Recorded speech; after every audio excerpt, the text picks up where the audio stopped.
We're taking a live look outside our Valley News Live studios on the CorwinAuto.com Skycam.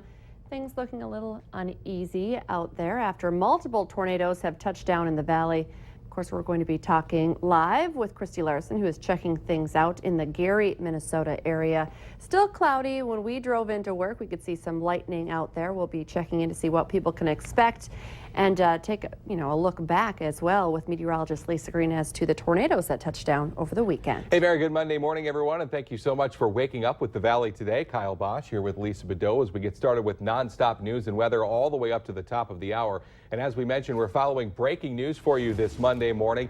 Trees are down, siding blown off some buildings after reports of tornadoes hitting parts of the valley overnight. The Valley today's Christy Larson is out in the Gary, Minnesota area where we can tell there's a big cleanup job ahead of a lot of people as they're probably just waking up to survey the damage themselves this morning. Yeah, that's right, guys. We've actually seen quite a few neighbors starting to come out and about, driving down these roads to see and take a look at what's been going on. But what we've been seeing is a lot of trees have been taken down around Gary. And they did say that neighbors just north of Gary had saw some tornadoes touch down. I know that people had sent us some pictures, so keep sending us some pictures into valleynewslive.com. But as I've been talking with people living in this area, they said that they definitely all went down into their basements. They heard the storm coming in, and even some people reported that they had some water down in their basements because they got a very heavy rain that came through along with these winds. And when I was talking with the fire chief of Gary, he was telling me that it seemed almost as he was doing a storm watch and letting people back in Ada know, are we going to have to put the sirens off? He said it seemed like you could just see that it was coming through the area. And then if we take just a little turn and look just directly across this street, he said it came through in a path and went through this area, and it just took down a row of trees. Now, he said it wasn't a tornado, but he said definitely some straight winds that came through there. It also farther in town took off a roof and some of the shingles from there too. So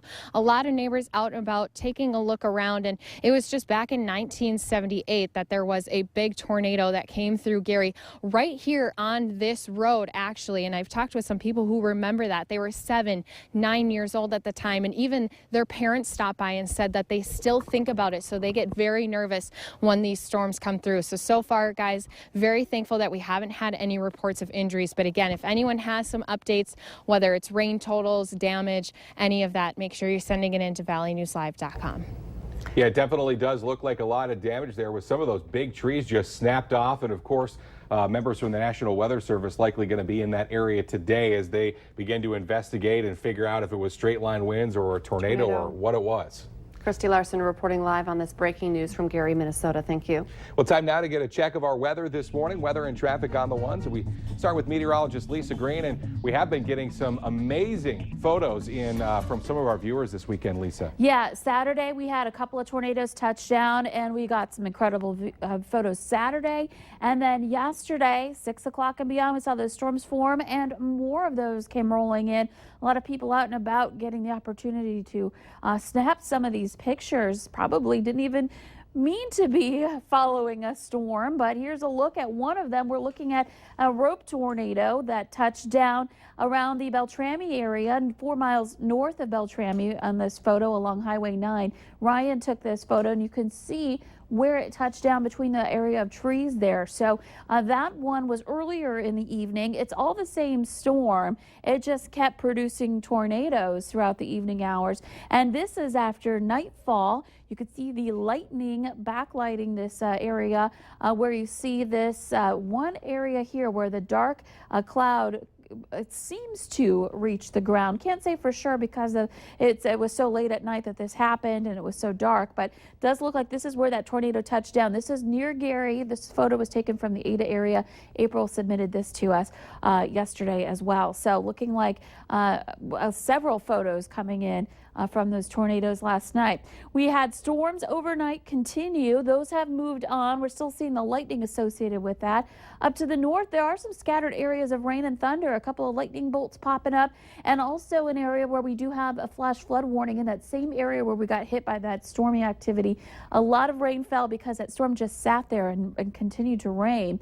And then up toward Roseau County, near the Badger area, moving up toward Roseau, a little thunderstorm there, and just west rather of Newfoundland. So still a little unsettled this morning. We're working our way toward more stable air here by the afternoon, but we're still muggy. Temperatures in the 70s and 60s this morning. We've got wind in the single numbers up to the teens, and today's highs into the 70s to some low 80s. We'll get some sunshine eventually. There's a slight chance for some storms this afternoon, especially down in the south and east. So there's a look at your forecast, 70s and 80s, and at least we quiet down as we move into the rest of the work week. We'll be into the 80s with dry weather until Friday. Let's check in with Al. Police back out here on Interstate 94 this morning, and I-94 traffic westbound is really quite busy. Eastbound is too till about they get to right around the tri-level. Speaking of the tri-level, that's where I-29 hooks up, and there's a lot of traffic on I-29 northbound. Very busy this morning. Travel speeds are up there. We're all running pretty strong, 60 miles an hour up to 65 at times. Drive carefully today, Al. I'm at Valley Today traffic. A Trail County family is trying to salvage what it can from the rubble of its home that was destroyed by a tornado Saturday night. Barb and Glenn Hulteen were gone when the big winds hit their place just north of Hillsboro, then came home to this. Yeah, there was a malting company that's just down the street from their home that also had some severe damage. Neighbors did show up yesterday to help the Hulteens start with their cleanup. They say they don't yet have an estimate on exactly how much damage was done. Breaking news this morning, a 35-year-old Fargo woman is in jail on burglary-related charges. Moorhead police say Amanda Lee Olson was found inside a fenced-in storage facility in the 1700 block of 25th Street South around 1:30 this morning. Officers say it appears that she got into one of the units there. They say that they did find burglary tools in her car and a padlock that had been cut. Olson is being held in the Clay County Jail on charges of trespassing and possession of those burglary tools. More breaking news that we're following for you overnight. A scare at one of the nation's biggest airports ended safely. Los Angeles International Airport was briefly evacuated as authorities investigated a report of a possible shooting. Airport police later said the incident proved to only be loud noises and that no shooting actually happened. In our election 2016 coverage this morning, Donald Trump is preparing a major speech on immigration in Arizona Wednesday as he continues reaching out to minority voters. Yesterday, Trump's running mate Mike Pence downplayed speculation that the Republican candidate is softening his stance on immigration. Recent polls have showed that Trump continues to trail behind rival Hillary Clinton in several key states.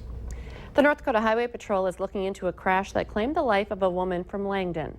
31-year-old Stella Brown has been identified as the woman hit and killed while running just 1 mile from Langdon Saturday night. Officials say that Brown was running with her dog on Highway 5 when she was hit by 25-year-old Aaron Olson. The crash is still under investigation, but charges could be filed. Fargo police are investigating after 2 people were hit by a van in North Fargo over the weekend. It happened around 11 p.m. Saturday near the intersection of 11th Avenue and 4th Street North. Fargo police say a group of 3 people, 2 women and a man, were crossing the intersection when the women were hit. Both were taken to the hospital with unknown injuries. The driver could face charges. Well, Saturday night at the Fargo Dome provided just about everything you could possibly want in a college football game. An overtime thriller and a Bison win. Yesterday morning, our own Alex Egan caught up with Bison head coach Chris Kleiman to talk about what he saw in the first game of the year. Pleased to be joined by Bison head coach Chris Kleiman. And Coach, you come off of the win over Charleston Southern. Obviously, you're going to see a lot of things that you couldn't see in a practice setting. But what did you learn about your team in that game? Well, we're still physical. We have some areas of concern. We have to have some young guys step up. That'll be the challenge this week. We have an open week, so we need to get some of those redshirt freshmen, redshirt sophomores that either played very limited or haven't played yet to be able to step up and see if they're ready, because we're going to need some guys moving forward. You can watch that entire conversation with Coach Kleiman at our website, valleynewslive.com. And tune in at noon today. We'll be live streaming his weekly news conference when we should get an update on the injury to starting linebacker Nick DeLuca. We want to remind you as well that you can watch the Bison Football Show with Chris Kleiman Sunday mornings at 10:30 on KX4 or you can catch it after Valley News Live 10 at 10 Sunday nights on KVLY. The Bison weren't the only ones with a big home opener this weekend. The Vikings are celebrating a victory after the team's first preseason game at the new U.S. Bank Stadium. A crowd of over 60,000 filled the seats for the first game of the Vikings' new home. The Vikings won 23-10, beating the Chargers.